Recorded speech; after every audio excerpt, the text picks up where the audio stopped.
course rubs matter, right? Well, I don't know, I haven't done the experiment yet, but I will tell you this. This is part of a series, and this is the third video where we've done a competition rib technique test. And in each case, they did not turn out the way I expected. So we're gonna go ahead and test this one too. I'll put a link to that series. A couple of things that we've tested so far have been like what the difference is between wrapping ribs in foil versus paper versus not wrapping them at all, or how much of a difference different types of spritzing makes versus you know, not spritzing at all, things like that. I'll put a link to that there and at the end of this video, but check them out. But this is just the next one in that series.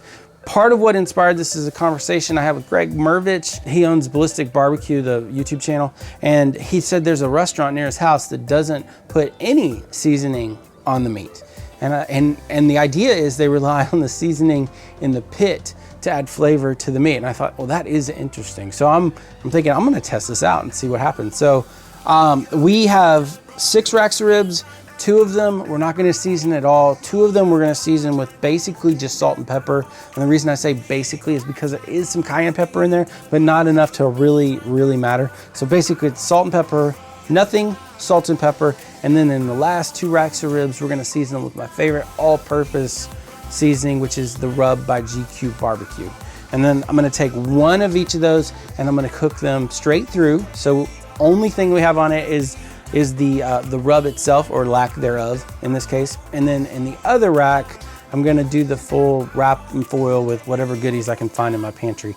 And at the end, we'll see if after you do all that rigmarole, is that a word? Whether or not it makes a difference to the final outcome, what rub you use.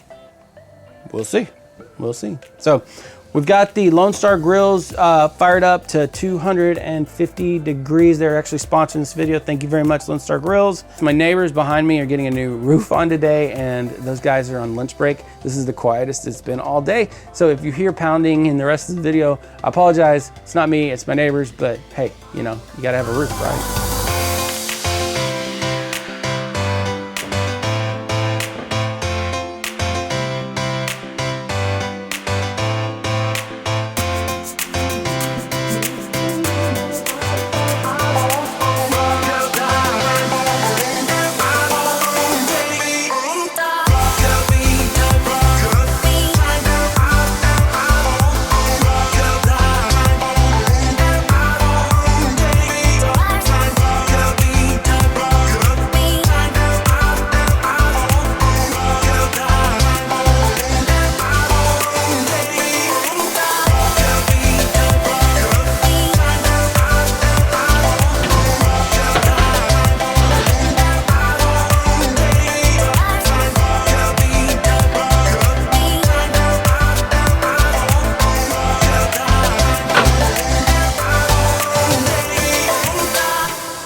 So I'm trying something new with the wood that I bought that, I don't know if I told you guys this or not, but I bought a whole load of wood that wasn't seasoned very well, which is kind of irritating because the only thing I said was make sure the wood is seasoned.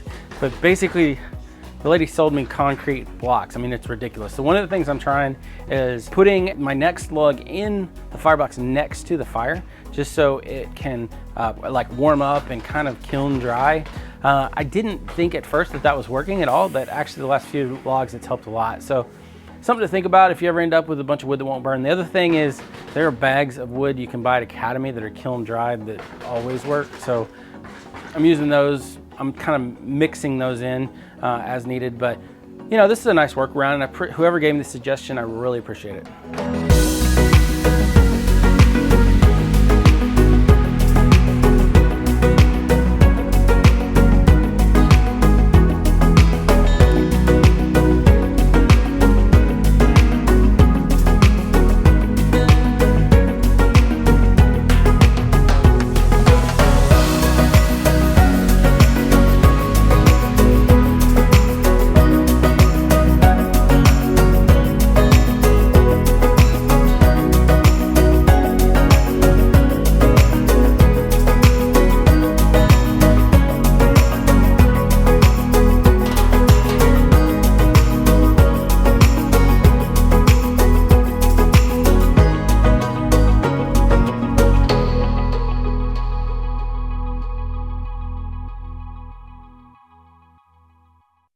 All right, we're 3 hours in on the nose. I just checked the ribs and I'm kind of surprised. I mean, they look remarkably similar. I mean, if the salt and pepper didn't have the big pepper pieces on them and they weren't right next to each other, I'd have a hard time distinguishing them looks-wise from the rub, which is a bold move calling it the rub.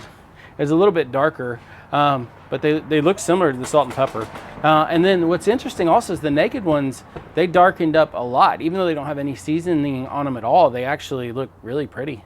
So we're gonna use the stereotypical brown sugar tiger sauce, squeeze butter. I know not everybody's crazy about squeeze butter, but people use it a lot. Competition cooks use it a lot, so that's why we're gonna use it today.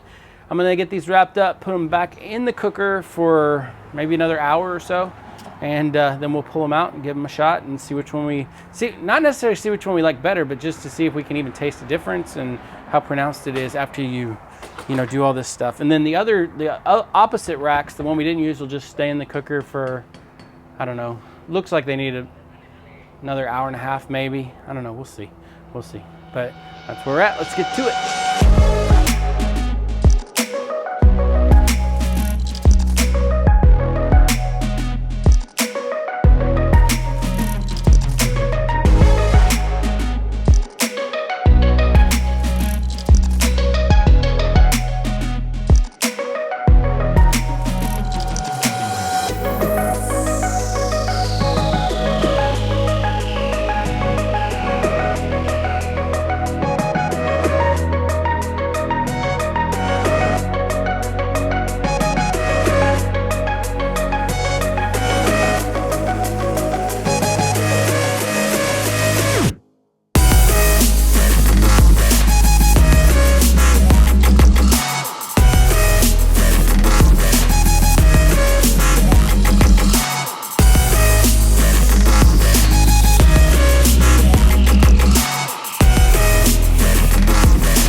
Put these guys to bed. We'll see you guys in about an hour.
Okay, so now we have 2 competition style ribs and 2 backyard ribs right next to each other. I had a really hard time cutting the backyard ribs. They wanted to shred apart. I guess they overcooked, but, and I stressed out about that for about 2 seconds. Then I realized they're backyard ribs. Nobody cares.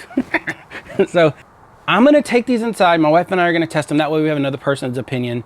We'll see which ones we like best, whether or not we can notice the difference and how much it matters. And then we'll come back out and I'll let you know what we think. But remember, with these backyard ribs, there's just so many layers of flavor. I mean, you start with the rub, but then you add smoke, you add spritz. If you wrap them like I did, you had brown sugar, that tiger sauce, the squeeze butter. Then I unwrapped them and added another layer of sauce and another layer of that rib candy. So the rub is at the bottom of all that. So well, it'll be interesting to see how much it matters. Let me go find my wife. I'll be right back.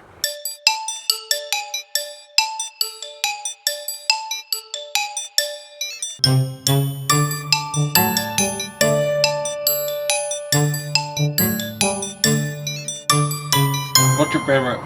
Overall? Yeah. Probably this. Okay. Yeah. So Mommy Maniac agreed to help me out, but she did not want to be on camera, which I totally understand because, you know, whatever. She's Mommy Maniac. She can do whatever she wants to do. Now, the results were interesting here, guys, because we both could taste the lack of rub on the competition style ribs. And I think mostly what we noticed was a lack of salt. I think that's what I was picking up on. I think if we just put down salt, it would have made a big difference. Now, for these two, between the rub and the salt and pepper, Mommy Maniac liked, I'm gonna say her name is Gladys. Gladys liked the salt and pepper in the competition style ribs. I liked the rub in the competition style ribs. And I think that's just a matter of personal preference. But this is what's crazy. On the non-competition style ribs, again, we could definitely taste the lack of flavor. They weren't bad. They really weren't bad. They do pick up, you know, a lot of flavor from the smoke, but really the lack of salt is apparent. That's what gets you on this. But this again, the rub was our favorite, both of us on this one. These were really, really good with just salt and pepper, but these were even better. In fact, Gladys said these are the best ribs I've ever made, and she actually said something even more interesting. Not only did I have T-Roy Cooks here, and Aimum and Claimum Smokers, and What's New Barbecue, who, by the way, James at Aimum and Claimum, bit of a diva. Here's the man, the myth. Wait, is my hair okay? Yeah, good. For the first cook on the Primo, James made us some ribs and sausage. Those ribs, y'all, I mean, they're okay.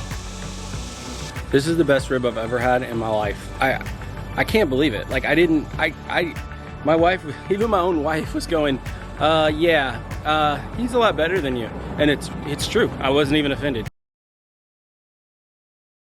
These are as good as James. So that's good news. And whether none of you people, even if none of you people watch this video, I win because my ribs are better than James now. So anyways, that's the results, guys. I hope you found this interesting. Like I said, I will put a link to the playlist right here. Please subscribe because YouTube is not showing people my videos. So if you subscribe and hit that bell, it'll tell you whenever I upload and it'll send you an email so you don't have to worry about it. But love you guys. Thanks for watching and we'll see you in the next one.